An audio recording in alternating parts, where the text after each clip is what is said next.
네, 2부 첫 순서는요. 자, 취업에 도움이 되는 진짜 정보를 드리겠습니다. 신상훈의 취업 콘서트 시간입니다. 네, 한국외대 외래 교수시자 커리어맵 대표이신 신상훈 교수와 함께합니다. 어서 오세요. 반갑습니다. 네, 반갑습니다. 네. 저 어제 축구 보느라 잠을 좀 못 주무신 것 같은데요. 좀 초췌하죠? 예. 아니요, 좋습니다. 근데 요즘 올림픽도 올림픽인데 날씨가 너무 덥잖아요. 네, 맞아요. 이럴 때 교수님만의 어떤 더위를 피할 수 있는 방법 혹시 있으신가요?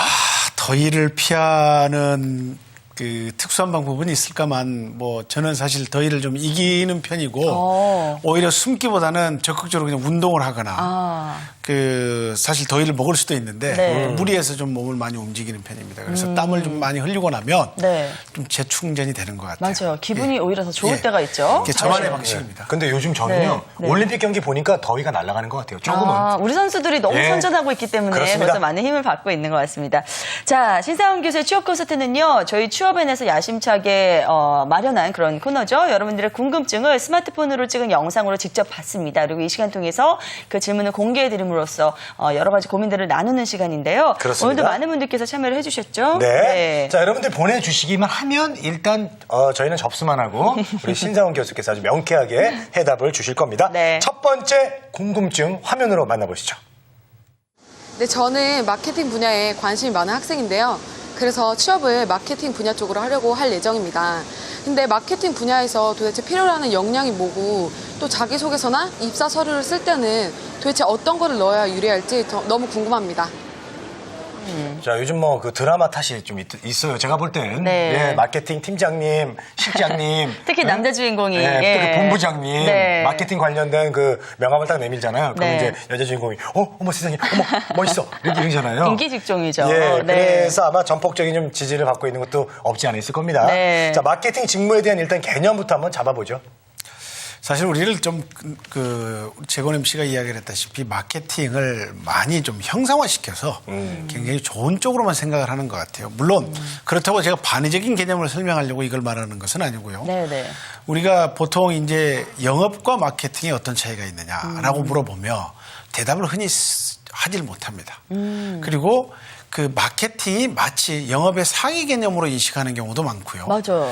그런데 이제 우리가 그 포괄적인 생산 활동을 제외하고 판매 활동을 총칭하는 게 사실 영업이라고 규정해 본다면 마케팅은 조금 더 디테일한 전략을 말하는 거죠. 그렇죠. 그래서 물건을 어떻게 팔겠느냐라는 디테일한 방법을 마케팅이라고 할 수 있습니다. 자, 우리 보통 요즘 많이 가지고 다니는 스마트폰 있죠? 네네. 스마트폰을 생산하는 생산자는 이게 제조업이라고 말할 수 있는데 이거를 총괄해서 판매하는 행위를 영업이라고 말하죠.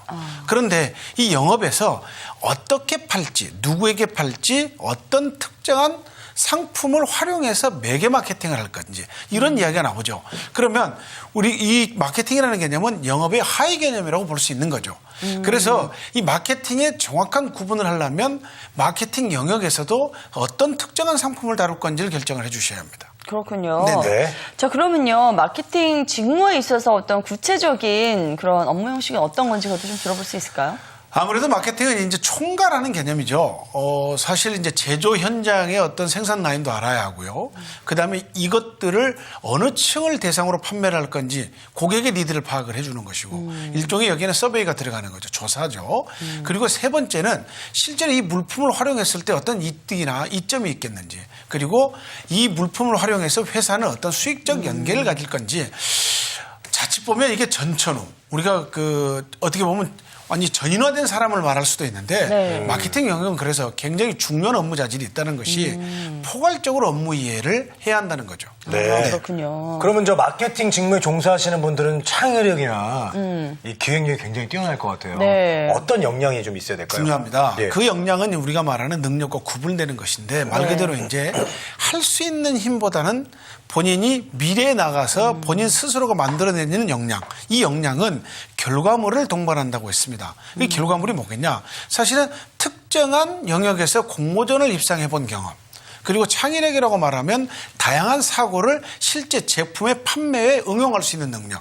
그렇기 때문에 지금 MC께서 이야기한 그 창의력이라든지 기획력은 굉장히 중요한 요소로 꼽을 수 있습니다. 아, 그렇군요. 네. 저는 마케터가 되기 위해서는 그 분야에 대한 경험 같은 게 굉장히 중요하지 않을까라는 생각이 들거든요. 어떤 준비와 경험이 필요할까요? 첫 번째는 그 마케터가 되기 위한 첫 번째 준비는 가장 먼저가 특정한 제품이라든지 업종이나 직군을 정하는 거겠죠. 마케터라고 해서 전부 다 총칭해서 전자제품을 다루는 사람이 자동차를 판매할 수 없을 테고 특히 또 자동차를 판매하는 분이 일반적인 의류를 판매할 수 없기 때문에 이러한 본인이 구체적인 시장 행위를 하고 싶은 품목을 정하는 것이 가장 먼저이고요.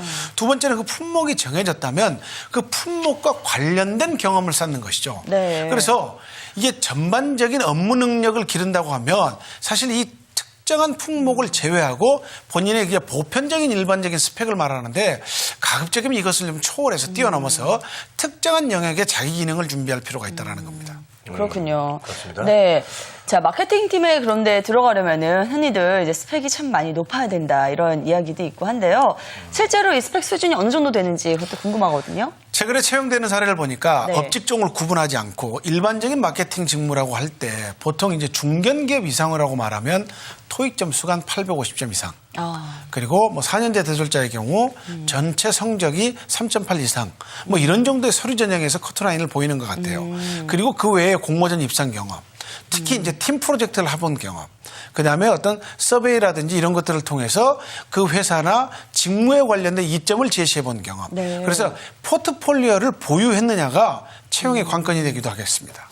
네. 저 그 경험도 되게 중요하잖아요. 네. 교수님. 그 제가 예전에 그 송년회 같은 거 사회 볼 때 제가 직접 이렇게 순서를 다 적어가지고 제가 이렇게 프로그램을 짠 적이 있거든요. 이런 것도 중요한 경험이 될 수 있죠. 아주 중요합니다. 그러니까 남이 만들어 놓은 그 틀 속에 나를 넣는 것도 중요하지만 내 스스로가 어떤 틀을 만들어 보는 것이고 그 틀을 다른 구성원들을 뽑아내는 거죠. 첫 번째 질문해 주신 분께서 사실 이제 두 가지를 주셨는데 자기소개서든 입사지원서에 무엇을 담아야 하느냐. 이게 자질을 담아야 하느냐 능력을 담아야 하느냐 역량을 담아야 하느냐. 사실은 자기소개서가 굉장히 많은 양을 적도록 되어 있는 게 아니고 네. 특정한 공간이 지정되어 있기 때문에 여기에는 우리가 마지막 말했던 역량을 담아줘야 합니다. 그래서 다양한 경험을 검증할 수 있는 사례를 제시해달라. 꼭 마케터 역량에서는 필요한 대목이 되겠죠.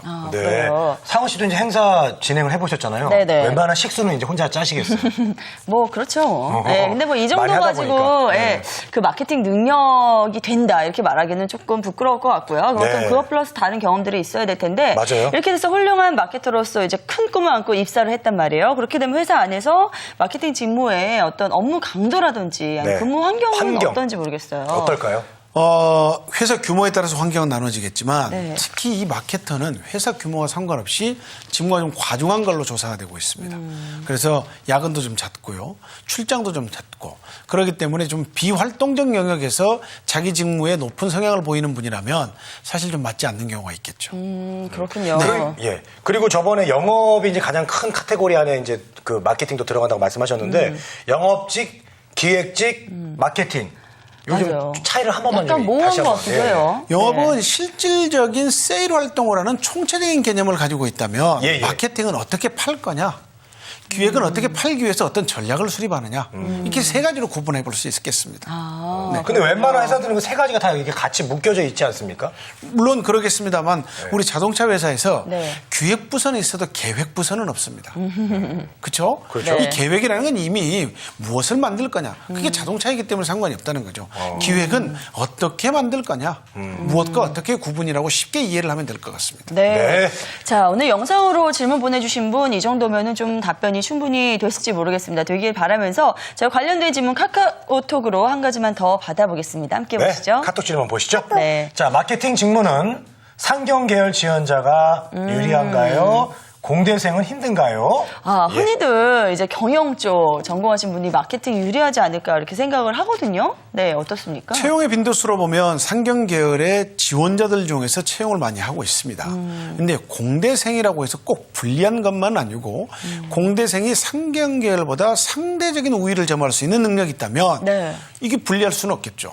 그래서 그 상경 계열 학생이 경험해보지 못했던 아까 공모전이라든지 다양한 자기 역량을 제시할 수 있는 능력이 있다면 이것을 불리하다고 단언할 수는 없을진데 보편적으로 보면 채용이 상경 계열에서 많이 이루어지기 때문에 아마 진입장벽을 의식한 듯합니다.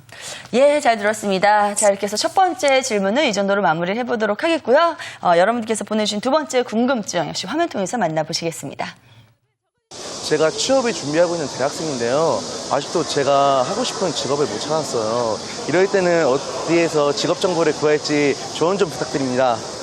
네, 미소가 아주 그렇군요. 해맑은 친구인데요. 네, 아직은 어떤 직무를 선택해야 될지 좀 고민이신 것 같은데요. 취업 전에 반드시 오랫동안 고민을 해봐야 될 문제이긴 하죠.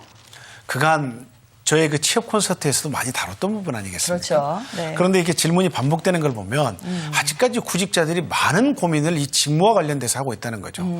먼저 이 직무의 고민을 하기 전에 우리가 좀 살펴봐야 될 이론이 한 가지가 있어서 제가 먼저 좀 이거는 좀 학문적으로 소개를 할까 합니다. 네네. 그 교육학에서 말하는 피아제라는 학자가 사실 인지 이론이라는 걸 들고 나왔어요. 그 인지 이론이 뭐냐면 사실은 인간의 발달은 어떤 인지적 학습 발달을 거치게 되어 있다. 우리가 보통 이 11세에서 15세를 형식적 조작기라고 말합니다. 조금 어렵죠. 이게 바로 뭐를 뜻하냐 그러면 타인의 사고에도 관심을 갖게 되고 본인의 생각을 추상적이나 혹은 융통성 있는 사고와 같이 곁들여서 이제 생각을 하게 된다는 거죠. 네. 이 직무는 하고 싶은 일을 말하는 건데 네. 사실 이 하고 싶은 일을 결정할 때 가장 배경이 되는 것이 흥미 영역이라는 겁니다.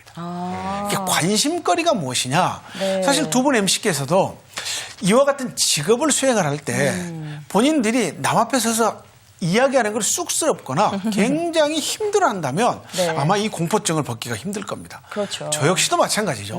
교단에 서는 사람이 학생들 앞에 서는 것을 굉장히 긴장감을 갖게 하고 떨리고 해를 거듭할수록 이게 힘들다면 이건 사실 적합한 직무라고 볼 수는 없겠죠. 그리고 예를 들면 의사가 네. 병원에 들어가면 이렇게 본의 아니게 수술을 하게 되죠. 환자를 보죠. 그런데 이 의사는 사실 공부를 열심히 해서 의사라는 길을 밟았지만 피를 보는 게 너무나 고통스러운 겁니다. 그런데 해를 거듭할수록 심합니다. 네. 그래서 사실 이 의사라는 직업을 그만두고요. 네. 이 사람이 가장 흥미로운 일은 이 기타를 들고 연주를 하는 일이었습니다. 그런데 이것만 하면 세상에 시간 가는 줄 모를 정도로 재밌다는 거죠. 그래서 결국 의사를 포기하고 대중 앞에 서서 봉사를 하는 이 기타 연주자로 나서게 된다는 거죠. 네. 그래서 이 직업을 선택하는 것은 흥미 영역이 바로 그 직업의 모태가 되기도 한다. 근데 이 직업은 통칭한 개념이고 하고 싶은 일과 연동된다면 사실 흥미는 굉장히 중요한 요소라고 볼 수 있겠습니다. 그래요. 근데 그런 경우는 네. 저기 그 야구 선수 옛날에 그 야생마 이상원 선수라고 기억하시죠? 투수 하시다가 이제 라코가 됐는데 그분 같은 경우는 그게 좋아서 간 건지 아니면 직업을 바꾼 것 같기도 해요. 그 좋았다라는 게 남아 있었죠. 이제 예. 계속해서 머릿속에 잔상이 되어 있었던 거죠. 내가 야구를 하고 있지만 이게 지난번 시간에 제가 이야기를 했습니다만 뉴요커인데 피아니스트를 꿈꿉니다. 이럴 때 우리는 이들을 보고 몽상가라고 하죠. 그런데 이 뉴요커가 택시 운전을 하면서 피아니스트를 꿈꿉니다. 이게 현실적인 택시 운전이라는 경제 활동이 경력에 다시 된다라는 거죠. 이게 경력 다세 이론이라는 건데 이상훈 선수도 야구 선수를 했다라는 것은 이 야구 선수를 함으로써 사실 경제적 활동의 닷을 가지고 있는 거죠. 그러면서 이게 특정한 자기 순환을 다하고 생명을 다한 이후에 자기가 흥미로운 영역에 음악을 했다는 거죠. 근데 지금 사실 뉴스에 나오지 않는 걸 보니 아마 평범한 음악을 하는 뭐 일반적인 40대 가장 50대 가장 이렇게 살 수도 있는 거죠. 네. 말씀을 듣고 나니까요. 저희처럼 이렇게 일하는 것도 재밌으면서 여기서 또 경제적인 어떤 부가 생길 수 있다는 그런 직업을 갖고 있는 게 참 행복하지 않나라는 생각이 듭니다. 네. 지금 부가 많이 안 생기더라고요. 그렇긴 하죠. 네. 그런데요. 이 직무에 대해서 지금 설명을 쭉 해주신 거거든요. 근데 저는 비슷한 개념으로 직종이라는 게 또 있는 것 같아요. 늘 헷갈려요. 네. 직무하고 직종의 차이점은 뭐가 될까요? 쉽게 이야기 드릴게요. 네. 의사, 변호사, 교사라고 하는 이 직업의 정의를 직종이라고 하죠. 네. 그러니까 직업의 종류를 직종이라고 부를 수 있습니다. 그런데 직무는 의사 중에서도 신경외과 의사냐 성형외과 의사냐 더 세부적인 하는 일이 다르다는 거죠. 그러니까 내가 실질적으로 실행하는 일을 말하는 겁니다. 그죠? 그렇군요. 네. 그러면 저 직무 어떤 선택에 있어서 실패한 사례들 좀 있을까요? 있죠. 직무 선택에서 가장 중요한 것은 이제 현상의 인기도를 따라서 이 업을 선택하는 경우가 있습니다. 그래서 뭐 예를 들어서 IT업에 종사할 때는 한때 IT 붐이 불었지 않습니까? 그런데 이게 연속적이지 않고 그때만 생명 연장을 다하는 거죠. 네. 그래서 요즘 많이 나온 게 융합학문이라고 해서 환경과 생명을 접목한 생명환경공학 뭐 이렇게 나오는 거죠. 그래서 이 한 가지 직무가 이게 그 시대적 흐름을 반영하고 있기 때문에 사실은 시대적 흐름에서 노세를 거치면 이 직업이 폐쇄될 수도 있는데 이것을 또 다르게 반전을 만들어서 본인이 유리한 영역으로 사실 얽고 있는 거죠. 네. 그렇군요. 자, 그렇다면 이제 직무에 대한 이해를 쌓아야 될 텐데 그렇게 네. 하기 위해서 어떤 뭐 좋은 방법 좀 설명 좀 해주시죠. 직무를 수행을 할 때 내가 일단은 누구인지 지피지기면 백전백승이다. 그러니까 어떤 특정한 일을 선택할 때는 스스로 특기나 적성, 능력, 네. 이 직무적성이라고 말하죠. 이 직무적성은 객관적인 툴이 있기도 합니다. 그리고 이제 직업 선호도 검사라는 것과 직업 성격 검사라는 게 있으니 우리가 이제 노동부 고용안전센터에서 실시하는 이런 프로그램들에서 무료로 자기 진단을 받아볼 수가 있는 거죠. 그래서 이 진단된 결과를 토대로 본인 스스로가 일반 사무직군에 적합할 것인지 아니면 활동 영역 쪽에 적합할 것인지 아니면 연구 직무에 적합할 것인지. 근데 최근에는 이 진로 선택을 하는 게 직무 선택의 배경이 되기도 하는데 이게 사실 조기화되고 있습니다. 중학교 때, 고등학교 때. 그래요, 그렇게 네. 빨리요? 네네. 네. 그러면은 직무를 선택할 때는 지금 전공을 많이 고려를 해야 되나요? 라고 질문을 드리려고 했거든요. 근데 이미 전공을 선택하기 전부터 선택을 해 나간다고 하니까, 예, 뭘 가지고 고려를 해서 정해야 될까요? 되게 우리가 그 전공 선택을 현재로서 유일하게 하는 것이 이제 이공계냐 인문계냐. 이 고등학교 1학년 때 2학년으로 넘어가는 과정에서 이제 이 적성을 말하는데 네. 이게 오해가 되고 있는 게 수학에 강하면 이과, 수학에 약하면 문과. 이렇게 해서 그냥 그 직무를 아주 맞아. 그 적성으로 맞아요. 단순화시켜 놓는 거죠. 네. 그래서 이제 이거는 초등학교 때는 너무 좀 이르다고 말할 수는 있으니까 성장기니까 중학교에서 고등학교를 넘어갈 시기에 학습 패턴에 따라서는 직무 결정이나 전공 선택이 좀 필요하다고 봅니다. 그래서 이 전공 선택을 했다 하더라도 대학에 와서 이 전공이 지속화되지는 않는다는 거죠.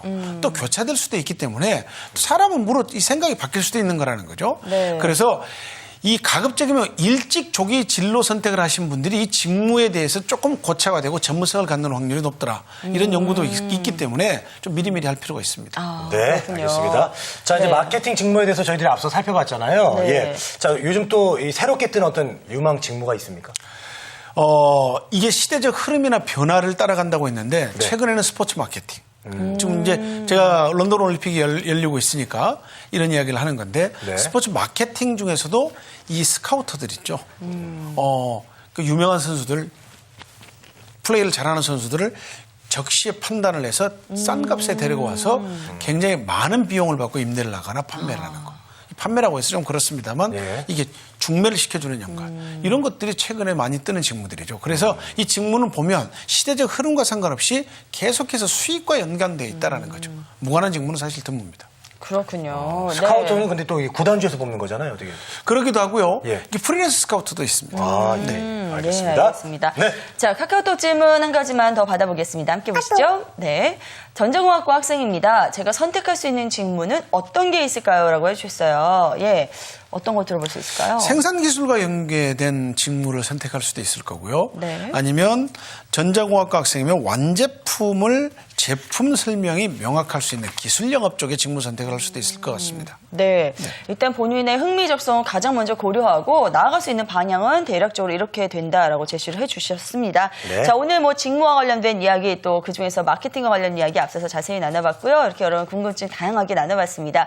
여러분 취업 준비하시다가 궁금하신 점 있으시면요. 저희에게 영상으로 질문을 보내주십시오. 네. 저희가 이 시간 통해서 말끔하게 해결해 드리겠습니다. 네, 여기 보이시죠? 네, 여기 메일 주소로 언제든지 궁금증을 보내주시기 바라겠습니다. 네. 자, 취업에 대한 궁금증을 해결해 드리는 건 물론이고요. 이번 기회에 또 방송도 한번 타보시면 아주 좋은 추억이 될 것 같습니다. 네, 여러분들의 많은 참여 기다리고 있겠습니다. 지금까지 신상원 교수와 함께 이야기 나눠봤습니다. 고맙습니다. 네, 오늘 말씀 감사합니다. 네.